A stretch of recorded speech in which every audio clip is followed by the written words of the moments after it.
Je m'appelle Clément Coussement, j'ai 35 ans. Ça fait 7 ans que je suis installé hors cadre familial à Villers-sur-Auchy dans le pays de Bresse, sur une ferme de 75 hectares qui aujourd'hui est en toute herbe. J'ai 90 vaches laitières et leur renouvellement et j'ai l'équivalent de un peu plus d'un salarié sur la ferme. Lors de mon installation en 2015, les vaches elles donnaient autour de 9000 litres de lait, donc elles avaient du maïs en silage toute l'année. Il était corrigé avec du soja colza et il y avait aussi de la VL dans un DAC. Première année en 2015, fin 2015, début 2016, c'est la fin des quotas et c'est au moment où le prix du lait il a fortement baissé. Donc moi sur ma première année, je suis sur un déficit assez conséquent. Je fais le constat que j'ai pas les moyens de payer tout ce que j'achète en fait. Le coût de concentré était beaucoup trop important par rapport à la rentabilité de l'atelier lait. Ça a pénalisé les deux premiers exercices. À partir de ce moment-là, il a fallu que je trouve des solutions pour m'en sortir parce que je ne pouvais pas refaire une année dans cette situation. Et un jour, dans une réunion coût de production, j'ai discuté avec quelqu'un qui m'a dit « mais chez toi c'est simple, il faut remettre les vaches au pâturage ». Et j'ai la chance d'avoir énormément d'accessibilité aux vaches laitières, donc 55 hectares pâturables à l'arrière de la ferme. Et donc j'ai orienté mon exploitation vers un système pâturant et progressivement un système toute herbe.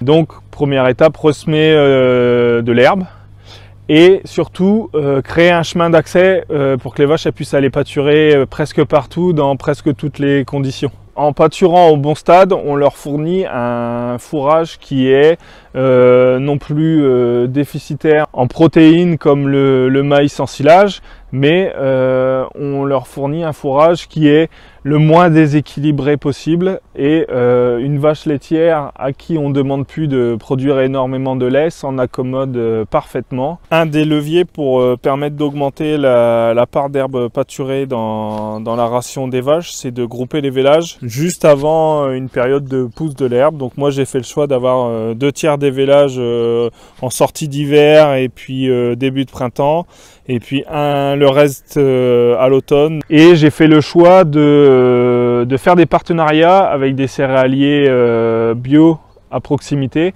pour aller pour leur acheter des fourrages. Donc concrètement à 4 éleveurs, on s'occupe de 85 hectares d'herbes de prairies multi-espèces semées par un céréalier, donc sur des surfaces en bio. Je fais uniquement chez moi des fauches de gestion du pâturage. Voilà.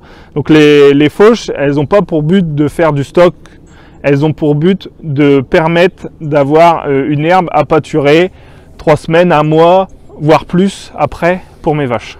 L'été, pour nourrir des animaux à faible besoin sur cette période-là, je pratique les stocks sur pied.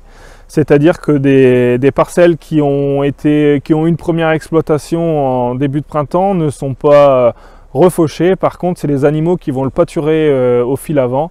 Donc aujourd'hui, je n'achète plus aucune céréale, plus aucun concentré. Les vaches, d'un point de vue minéraux, ont uniquement libre service argile, sel, lithotam.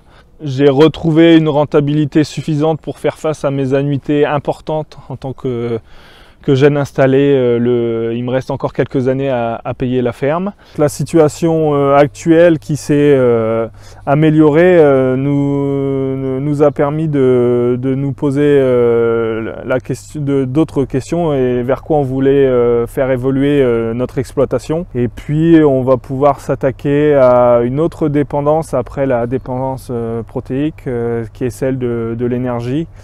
Parce que avec la situation actuelle, on pense qu'il faut gagner en autonomie sur cette partie-là aussi.